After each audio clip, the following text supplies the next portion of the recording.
कौन जवाब देगा, और इसी की सुगबुगाहट है और इसी का इंतजार है कि जवाब कौन देगा। लेकिन जवाब जहां से ढूंढा जा रहा है, और जब हमने सवाल किया तो ये कहा गया कि सीसीटीवी जो फुटेज है उसको संभाल कर रख लिया गया है, जांच होगी। अब जरा दिखाते हैं, ये पीछे देखिए, ये सीढ़ी है, इसी सीढ़ी के पास हादसा होता है। लेकिन इसे देख कौन रहा था उस वक्त जब घटना हुई? तो एक सीसीटीवी जो है यहाँ लगा है, C100, ये हिकविजन कंपनी का C100 है। और C100 की ताकत ये है कि बहुत अच्छी पिक्चर क्वालिटी, सभी लोगों के चेहरे, पूरी भीड़ का चेहरा, सब कुछ इसमें कैप्चर हुआ। अब सवाल ये है कि अब इसी का सहारा है, और जांच कमेटी जो कह रही है कि अब सीसीटीवी फुटेज को खंगाल कर हम अपनी जांच की दिशा आगे बढ़ाएंगे। लेकिन दिल्ली की रहने वाली पिंकी जो देवी थी, उनकी मौत हो गई। उनके परिजनों का रो रो कर बुरा हाल है, और संगम विहार की रहने वाली थी। अब जरा देखते हैं उनके परिवार वाले क्या कहते हैं। यहाँ तो जांच की बात चल ही रही है, लेकिन परिवार वालों का क्या कहना है ये भी देखते हैं।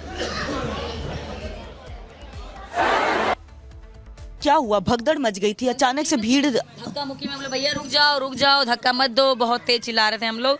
उसके बाद हम लोग नीचे दब गए।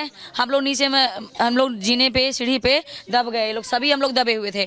हम अपने हस्बैंड को आवाज़ लगाए, उन पे मेरी नज़र गई, उन पे आवाज़ लगाए तो वो हम लोग को खींचे, और मेरी जो ननद थी उसका हाथ मेरे हाथ से था, वो छूट गया, वो उधर बीच में ही रह गई, वो मर गई उसी बीच। गिरते गए, वो नहीं उठ पाई, उसके दम तोड़ दिया वहीं पर। वो कुली आए, कुली ने मतलब निकाला है। नहीं, वो लोग नहीं आया। जब हम लोग बहुत देर इंतजार कर लिए कि पिंकी आई नहीं, अब वो आ जाएगी, वो अब कहाँ फंस गई, वो आएगी। उनके साथ ये भी थी, इनका भी मुझे डर था, ये तो किसी तरह से निकल गई। पुलिस वाला ने बाद में आया तो निकाला। तो सब कोई, आप लोग जो है, पिंकी जी तो नहीं रही, और आप लोग जितने लोग गए थे सब दबे हुए थे। सब किसी तरह किसी ने अपनी जान बचाई है, किसी ने हाथ दिया, उठाया, तो वैसे उठ करके आप लोग निकल के आए। कपड़े अभी भी फटे हुए हैं, साफ तौर पर देख सकते हैं, ये कपड़े हैं, गार्ड बांधे हुए हैं। ये आपको सीधी तस्वीरें दिखा रहे हैं, पूरे कपड़े फटे हुए हैं। आप खुद समझिए, एक बार महसूस कीजिए कि क्या तस्वीर होगी, क्या भयावह वहाँ की तस्वीर होगी। मदद के लिए कोई नहीं आया, नहीं, कोई कुछ नहीं। प्रशासन कह रहा है कि सारी चीजें अंडर कंट्रोल है, हमने जो है बहुत जल्दी जो है सारी चीजें अंडर कंट्रोल कर।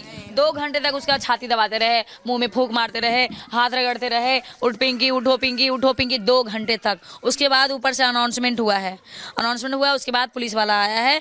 तब भी हम लोग दूर डर से जा नहीं रहे कि कहीं हम लोग गए तो दोबारा वापस नहीं आ पाएंगे, इसलिए हम लोग नहीं गए। मर गई बेचारी।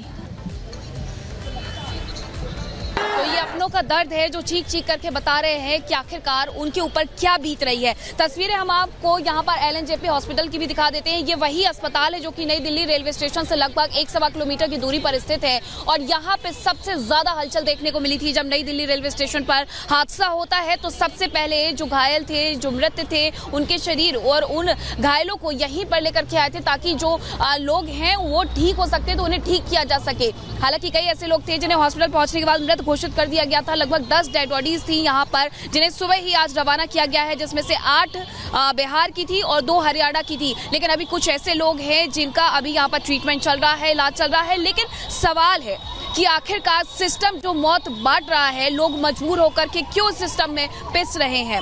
सिस्टम की वजह से लोगों के आंसू थमने का नाम नहीं ले रहे हैं। लोग रो रहे हैं, बिलख रहे हैं अपनों की याद में, और सवाल सिस्टम से भी है कि आखिरकार तैयारियां क्या की गई थी। इस रिपोर्ट में देखें।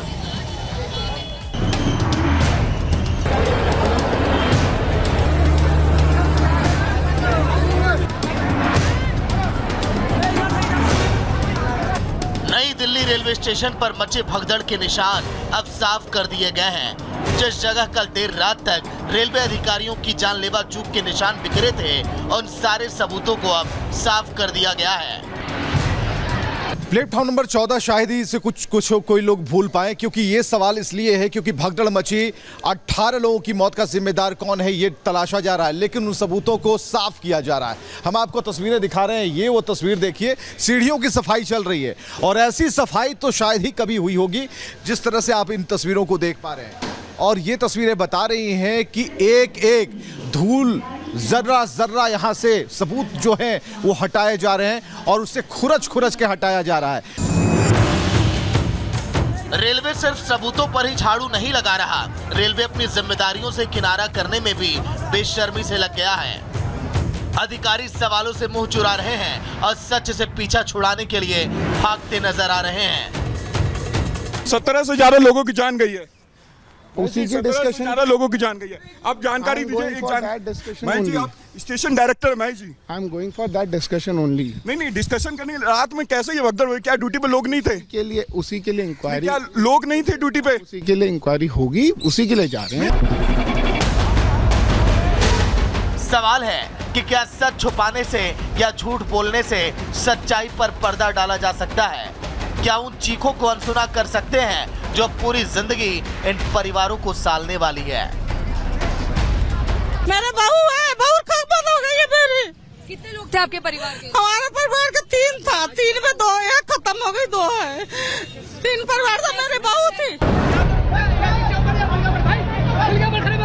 ये तस्वीरें हादसे के ठीक बाद की है, जिसे देखने के बाद ही ये अंदाजा लगाया जा सकता है कि शनिवार रात नई दिल्ली रेलवे स्टेशन पर जब भगदड़ मची होगी तो जमीन पर गिरी महिलाओं और छोटे छोटे बच्चों का क्या हुआ होगा। कैसे भीड़ के पांव के नीचे महिलाएं और छोटे बच्चे कुचले गए होंगे। हम लोग तो किसी तरह से निकल गए। मेरी ननद बेचारी उधर ही उसका वेट कर रहे थे कि अब आएगी वो, लेकिन जब गए तो उसके सारे कपड़े बिखरे पड़े थे, वो मर चुकी थी। मृतकों के बारे में जो सूचना सामने आई उसमें हादसे में सबसे ज्यादा जान गंवाने वाले बिहार के लोग हैं। इस भगदड़ में बिहार के कुल 9 लोगों की जान चली गई, जिसमें 5 महिलाएं, 3 बच्चे और एक युवक भी शामिल है। किसी की मां मर गई तो किसी की आंखों के सामने भीड़ ने उसके बच्चे को कुचल दिया।